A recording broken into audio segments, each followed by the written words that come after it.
السلام علیکم پیارے بہن بھائیوں، کیسے ہیں آپ سب؟ امید کرتی ہوں کہ آپ سب خیریت سے ہوں گے۔ تو پیارے بہن بھائیوں، میری کہانی کو سننے سے پہلے آیت الکرسی پڑھ کے اپنے گرد حصار کر لیں تاکہ آپ کو ڈر نہ لگے۔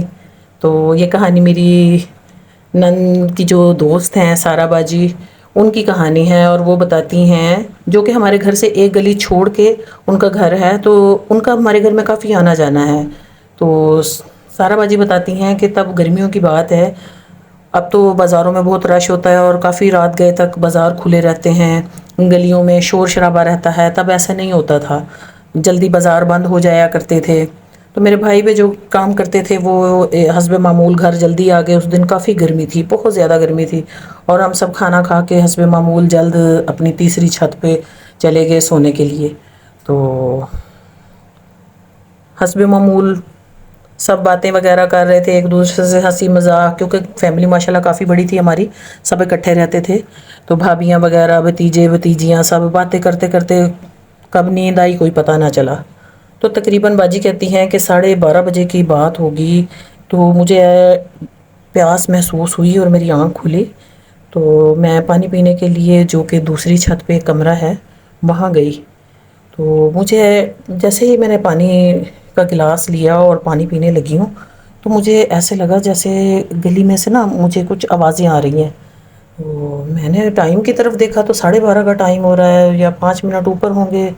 تو مجھے پیاس بھی بہت لگی ہوئی تھی۔ خیر میں نے پانی پیا، پانی پی کے تو اس کمرے میں نا 2-3 کھڑکیاں ہیں جو کہ گلی کی جانب کھلتی تھیں۔ تو میں نے جیسے ہی کھڑکی کھولی تو ایک عورت جو کہ کافی بوڑھی تھی، اسٹک پکڑی ہوئی ہے اور چلتی جا رہی ہے اور کہتی جا رہی ہے کہ کوئی ہے جو مجھے میرے گھر میں پہنچا دے گا، میں اپنے گھر کا راستہ بھول گئی ہوں، کوئی ہے جو مجھے میرے گھر چھوڑ آئے گا، میں اپنے گھر کا راستہ بھول گئی ہوں۔ تو میں نے ایک دم بوڑھی عورت کو دیکھا اور میں نے اوپر سے آواز دی اس کو کہ ماں اتنی رات کو آپ کدھر سے آ رہی ہیں اور کدھر ہے آپ کا گھر جو کہ آپ بھول گئی ہیں؟ یکا یک وہ بوڑھی عورت میرا اتنے کہنے پہ میرے آنکھوں کے سامنے سے ہی غائب ہو گئی۔ مجھے تھوڑا سا ڈر لگا، میں پیچھے ہوئی تو میں نے کھڑکی بند کر دی۔ ابھی میں کھڑکی بند کی ہے تو مجھے ایسے لگا کہ وہ عورت کچھ بڑبڑا رہی ہے۔ تو میں نے دوبارہ سے جیسے ہی کھڑکی کھولی تو یقین کریں کہ ابھی میں نے کھڑکی کا صرف وہ چھوٹی سی کنڈی جو لگی ہوتی ہے وہ ابھی میں نے کھولی ہے، اور وہ عورت کا چہرہ بالکل میرے سامنے۔ اور اس وقت آپ میری چیخیں نکل گئی، سوچیں کہ میری کیا حالت ہوگی، اور میری تو ٹانگوں اس کے جیسے جان نکل گئی ہو۔ میں نے اتنی زور زور سے چلانا شروع کیا کہ گھر والے کیا آس پڑوس کے لوگ بھی اکٹھے ہو گئے کہ کیا ہوا، اپنی چھتوں سے پوچھ رہے تھے کیا ہوا، بہن بھائی بھابیاں سب نیچے آ گئے تو پوچھنے لگے کہ کیا ہوا۔ خیر مجھے پوچھا اور میں نے ہانپتے کانپتے ڈرتے ڈرتے بتایا کہ پتہ نہیں کوئی بوڑھی عورت تھی، وہ ایسے جا رہی تھی اور بار بار لگا رہی تھی کہ میں گھر کا راستہ بھول گئی ہوں، مجھے گھر چھوڑاؤ۔ تو بس میں نے تو اتنا ہی پوچھا تھا اور وہ میرے سامنے سے غائب ہو گئی۔ اور جیسے ہی میں کھڑکی بند کرنے لگی ہوں تو مجھے ایسے لگا کہ کوئی کچھ بول رہا ہے۔ میں نے اس کی کھڑکی کھول کے دوبارہ جب دیکھنا چاہا تو وہ عورت بالکل کھڑکی کے بیچ میں اس کا چہرہ تھا۔ خیر سب مجھے اوپر لے گئے۔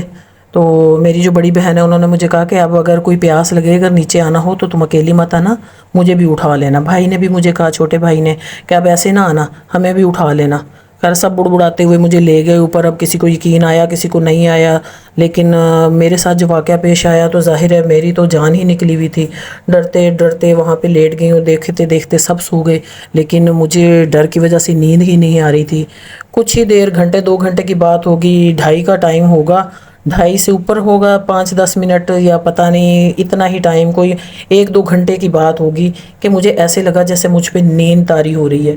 ابھی میں کروٹ لینے ہی لگی ہوں تو مجھے ایسے لگا کہ کوئی مجھے آوازیں دے رہا ہے میرا نام لے کے، سارا بات تو سن لو، سارا بات تو سن لو۔ نہ چاہتے ہوئے بھی میں نے دیکھا سب سو رہے ہیں، میں اٹھی ہوں۔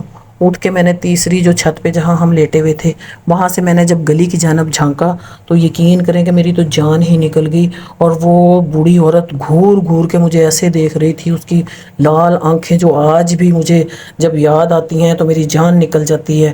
میں اس کو دیکھتے ہی میں نے زور زور سے آیت الکرسی کا ورد کرنا شروع کر دیا۔ اور جب صبح اٹھی ہوں تو مجھے اتنا تیز بخار، 3-4 دن مجھے بخار چڑھتا رہا۔ بھائی نے خیر ایک مولانا صاحب کو لے کے آئے جنہوں نے مجھ پہ دم وغیرہ کیا، اور انہوں نے بتایا کہ وہ کوئی چڑیل تھی اور اس کا گزر تھا، اور اس نے اس کو بلایا، اس وجہ سے شکر کرو کہ اس کا آیت الکرسی پڑھنے کی وجہ سے اس کی بچت ہو گئی۔ تو یہ تھی میری آج کی کہانی۔ تو پیارے بہن بھائیوں، اگر آپ کو میری کہانی پسند آئی ہو تو پلیز مجھے لائک سبسکرائب ضرور کیجیے گا، اور بیل آئیکن کا بٹن دبانا مت بھولیے گا تاکہ میری آنے والی نئی ویڈیو کا نوٹیفیکیشن آپ کو ملتا رہے، اور مجھے کمنٹ ضرور کیجیے گا تاکہ مجھے پتہ چلتا رہے کہ میرے بہن بھائی مجھے پسند کرتے ہیں، مجھے سنتے ہیں۔ اور بہت ساری دعاؤں کے ساتھ اپنا بہت سارا خیال رکھیے گا۔ اللہ حافظ۔